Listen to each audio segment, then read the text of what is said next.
1980 के अध्यापक जो हमारे बराबर में बैठे हैं, ज़िले सिंह गांव बेहड़े की, जो ज़िला सहारनपुर ननौता ब्लॉक का गांव पड़ता है, उनसे भी जानने की कोशिश करेंगे कि क्या पुराना ज़माना हुआ करता था, स्टूडेंट और टीचर के दरमियान जो रिश्ता होता था उस रिश्ते की इम्पोर्टेंस क्या थी और क्या लोगों के मनों में शिक्षा को लेके, स्कूल को लेके, टीचर्स को लेके किस तरह की अहमियत हुआ करती थी। सर बताइए कि सन 80 के दशक का क्या माहौल था स्कूल को लेके, अब उसको तफसील से हमारे दर्शकों को बताइए। जी जी, बोलते रहिए आप। सन 80 के दशक में अध्यापक और शिष्यों के प्रति अगाध प्रेम था और मन लगा के अध्यापक मन लगा के पढ़ा करते थे। शिक्षण प्रणाली अलग ही थी। धोती कुर्ता पजामा कुर्ता पहनकर अध्यापक आते थे और नीचे ही बच्चों के साथ में बैठ कर उन्हें लिखना, पढ़ाना और स्लेट पे काम देना, तख्ती पे काम देना और उसे देखा करते थे और उसी से बच्चे से करवाया करते थे। तो जो टीचर थे वो भी नीचे ही बैठते थे? नीचे बैठ, नहीं कुर्सी तो थी पर बच्चे से तो काम नीचे बैठ कर करवाते। जैसे अच्छा, उस समय जो गांव के थे, जैसे किसान के बच्चे टाट पट्टी पे बच्चे बैठते थे और बच्चों पर जैसे लेखन कला नहीं आती या कोई अक्षर नहीं बनता तो उसे बना के दिखाया करते थे। उनमें बहुत बड़ा प्यार था बच्चों में, एक दूसरे के प्रति। बच्चों में भी अध्यापकों की संख्या अच्छी थी उस टाइम। सन 80 में 85 में संख्या जो है 5-6 अध्यापक प्रति विद्यालय में रहा करते थे। अब से ज़्यादा थी? अब से ज़्यादा थी। अब चाहे ज़्यादा भी हो तो वहाँ बच्चों की संख्या नहीं है। अच्छा, सन 80 में जो प्राइमरी स्कूल में टीचर्स लगते थे, जिनके अपॉइंटमेंट होते थे, वो किस बेस पे होते थे? उनको क्या क्या एग्ज़ाम्स पास करने पड़ते थे? उन्हें तो उस टाइम तो इंटरव्यू होएगा और इंटरव्यू में ट्रेनिंग में चले गए और ट्रेनिंग करने के बाद में फिर सन के वाइज से हिसाब से लगाया करते थे। जैसे मान लिया इस साल के अगले साल लगे, तीसरे साल लगे। हमने सन 72 में ट्रेनिंग करी थी और 77-78 में हमें नियुक्ति मिली।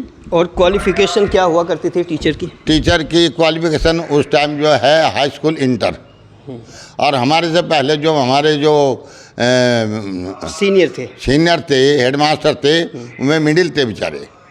कुछ ऐसी यादें बताओ सन 80 की या स्टूडेंट की लाइफ की, जब आप पढ़ते थे, जो आज आप भुलाए नहीं भूलते और आज के ज़माने में वो चीज़ें दिखाई नहीं देती।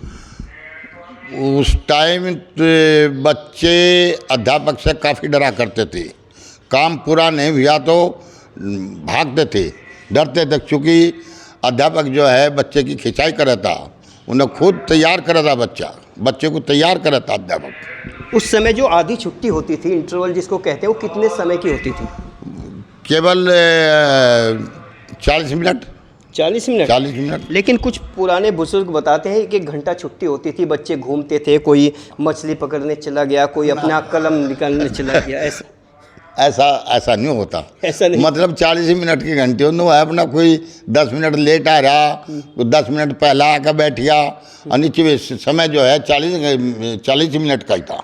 कुछ ऐसे मास्टर जी भी थे उस दौरान जो अपने कटवे रखते थे, जाओ भाई मछली पकड़ के लाओ। ऐसा नहीं था। नो। सुना है कि इस तरह के भी कुछ टीचर्स नहीं। शाकाहारी सब अध्यापक थे। कोई होगा तो मतलब मछली खाने वाला है या अंडा मछली खाने वाला है तो वो अलग कहानी है। नहीं, सब शाकाहारी लोग थे। गांव का देहाती जीवन था, साग रोटी के खाने वाले थे उस टाइम। तो जो है छः पी ली। बच्चे कहाँ पढ़े हैं आपके? बच्चे तो मेरे गांव में ही पढ़ कर गए, प्राइमरी में ही? प्राइमरी में ही। और पोते तो फिर जहाँ बच्चे हैं वहीं पढ़े रहे। तो कहाँ है आपके पोते और बच्चे? लखनऊ है, दिल्ली है, वहाँ पढ़े रहे। आज के जो प्राइवेट स्कूल्स हैं, CBSE स्कूल्स हैं, इनको क्या मानते हैं आप? मैं तो इन्हें जो है एक व्यावसायिक शिक्षा प्रणाली मानता हूँ और कुछ नहीं। बस।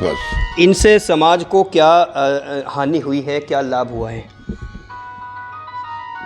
जी हाँ रिंको, जो ये प्राइवेट स्कूल हैं, ये आपने कहा कि व्यवसायीकरण है सिर्फ। हाँ, व्यवसायीकरण। लेकिन जनता अंधी क्यों है इस तरफ? जनता अंधी पैसे न कर रखी। यदि मैं एक बच्चों को यहाँ अपने प्राइमरी स्तर पर तैयार करूँ तो वो CBSE का वो ICSE बोर्ड से भी ऊंचे जाएगा। तो जो बच्चों को प्राइवेट, अध्यापक को भी अपने पे हौसला चाहिए, अध्यापक को भी चाहिए और बच्चों को भी हौसला चाहिए। ये जो केजरीवाल है, केजरीवाल की शिक्षा प्रणाली जो है बहुत अच्छी जा रही है, वह प्राथमिक स्तर की भी, जूनियर स्तर की भी और इंटर कॉलेज की भी। इंटर कॉलेज की लड़की वहाँ से IIT दिल्ली में इंटरव्यू देने जा रही। अच्छा, सरकार को या क्या संदेश देना चाहेंगे आप, जो प्राइमरी स्कूल्स हैं गवर्नमेंट, उनको सुधार का क्या और तरीका है जिसमें और सुधार होना चाहिए ताकि गांव के बच्चे, चाहे वो किसान हैं, मजदूर हैं, सबके इकट्ठे बच्चे जाएं वापस? देखो, वहाँ तो पैसे वालों के बच्चे पढ़ेंगे और जो प्राथमिक स्तर है इसमें एक मजदूर का बच्चा भी जाएगा, एक वाल्मीकि का भी। इसमें तो मजदूर ही रह गए, किसान तो भेजता ही नहीं। नहीं, किसान के बच्चे जान लगे जा रहे, पहले हम किसानी तो थे यहाँ जी। नहीं, अभी जो पिछला 10 साल का दौर, 10 साल का दौर तो पैसे ने बिगाड़ दिया, यूँ तो सब कुछ पैसे ने खो दिया। यदि पैसा ना होता तो हमारे बच्चे भी और के बच्चे सबके यहीं पढ़ते। अच्छा, रिटायरमेंट के बाद आप अकेले रहते हैं तो आपको एक परिवार साथ रहे, इस तरह का कोई एहसास नहीं होता? नो एहसास, कोई एहसास नहीं होता मुझे, कभी हुआ भी नहीं। मेरी वाइफ को एक्सपायर हो गई थी। कब हुई थी? वह 19 अप्रैल सन 2016 में हुई थी। तो अकेले आपको ऐसा नहीं लगता कि फैमिली होनी चाहिए? नहीं, मन लग रहा है? मन लग रहा है मेरा तो। अच्छा, जैसे बच्चे बाहर हैं, कभी कॉल कर लेते हैं, फ़ोन कॉल तो डेली करते हैं, वहाँ डेली कॉल करते हैं, डेली हाल चाल पूछ लें तीनों बच्चे। आप भी चले जाते हो मिलने के लिए? चले जाऊँ मैं भी, पिछले साल तो मैं 1-1.5 साल तो जाने नहीं, पहले चले जाऊँ था मैं। अब सारी जैसे आपकी पेंशन आती है तो वो बच्चों को देते हो या अपने पास रखते हो? नहीं, स्वयं खर्च करता हूँ। बच्चे कभी पेंशन के लिए कुछ लालच में आपकी सेवा करते हो या आपसे फ़ोन करते हो कुछ? ना, ऐसा नहीं? ना, ऐसा नहीं। मतलब मेरे पास में ज़मीन है, अच्छी ज़मीन है, 90 बीघे ज़मीन है मेरे पास में, और उसमें खेत का भी मेरे पास कभी आज तक उन्होंने हिसाब नहीं लिया। मैं उसमें 10 लाख कर दूँ खर्च, 2 लाख कर दूँ खर्च, दान कर दूँ। मालिक हो? मालिक हैं, अपनी पेंशन का भी, अपने खेत का मालिक हो। अच्छा, जो पेंशनधारी आपको सुन रहे हैं उनको क्या संदेश देंगे, उनको कैसे जीना चाहिए रिटायरमेंट के बाद? आप तो भगवान का, जैसे हमने क्या खोल रखा है यहाँ फिलहाल, बताओ बताओ क्या खोल रखा है यहाँ से? मैं राम कथा सुनता हूँ, मुरलीधर की राम कथा है जो राजस्थान में है, उसकी राम कथा सुनता हूँ। कभी कभी इसकी अनुरुद्धाचार्य के भगवत कथा भी सुन लूँ, अन्य अक्सर या डेली आती रहे। 3 घंटे का मेरा समय तो पास, इसमें बड़े आराम से हो जा और मन लगा के सुनो। कोई सुख दुख हो जाए, कोई ज़रूरत पड़ जाए दूसरे आदमी की, तो फिर कैसे अरेंज करते हैं आदमी? मेरे पास में मेरे भतीजा भी है, भाई भी हैं, दूसरे जो मेरे पास में है। ये लड़के ये दे मेरे ऊपर पड़े। और जिले सिंह बहुत खुश मिजाजी से ज़िंदगी जी रहे हैं और हमारी इस मुहिम में एक पहले टीचर मिले हैं जो इतने ज़िंदा दिली से और रिटायरमेंट के बाद अकेले रहने के बावजूद भी इतने खुश हैं कि उनके चेहरे की खुशी मतलब देखे नहीं बनती। हाँ जी, मेरे 75 साल की उम्र आ रही, मतलब 75 साल की दोबारा का रिटायरमेंट ही, और 6 महीने की मेरी तोसी मिल गई थी। 62 में रिटायरमेंट हुआ था, 62 साल में। तो मतलब ठीक, बहुत बढ़िया समय पास हो जाए। न किसी बच्चे का फिक्र मुझे, ना किसी पुत्र का फिक्र है और ना किसी खेत का फिक्र है। खेत आधा तो दे रखा मैं ठेके पे।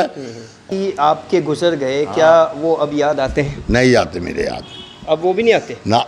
तो ऐसा कैसे मुमकिन है 50-60 साल जिनके साथ गुजारा हो ज़िंदगी का सफ़र, वो याद नहीं आते? भाई वो तो याद है, देखो इंसान केला ही तो है यार, केला ही जाएगा। यानी यहाँ भी समझौता कर चुके आप? हाँ, केला ही तो आ रहा। मैं भी केला आया था, वह भी केली आई थी, केली छिली गई, मैं भी किकला से। अम्मा मेरे साथ में कौन जाएगा? लेकिन एक शाहजहाँ था जिसने अपनी पूरी ज़िंदगी यादों में गुजार दी। मुमताज़ के 10 साल वो बाहर नहीं निकला। एक आप हैं तो जो कोई तनाव, टेंशन, लाइफ पार्टनर का दुख नहीं है, तो ये इस तरह से कैसे? मैं काम वासना में लिप्त ज़्यादा थी। नहीं, काम वासना के लिए तो उनको बहुत सारी रानी महारानियाँ मिल सकती थी, कोई एक ही। मतलब इसी में भोग विलास में समय नहीं, काम वासना के लिए उनके पास बहुत सारी महिलाएं थी, बहुत सारे लोग थे, लेकिन किसी एक खास के लिए ही ये तो खास के लिए नहीं, उसने करना था वो हमारे लिए कर दिए। उसने हमें 3 बेटे जन्म दिए, बेटे पैदा कर दिए, एक बेटी कर दिए, और सब बच्चे जो है काबिल हैं, जो अच्छे संस्कार से आई होगी, उन्हीं का तो ऐसे अच्छी संतान होगी। और जिले सिंह की यह है पॉजिटिव एनर्जी, जो आके लाइफ पार्टनर के जाने के बाद भी बड़े मस्त जी रहे हैं और बच्चे लखनऊ में हैं, फिर भी उनको कोई तनाव टेंशन कोई इस तरह की कोई बात नहीं है।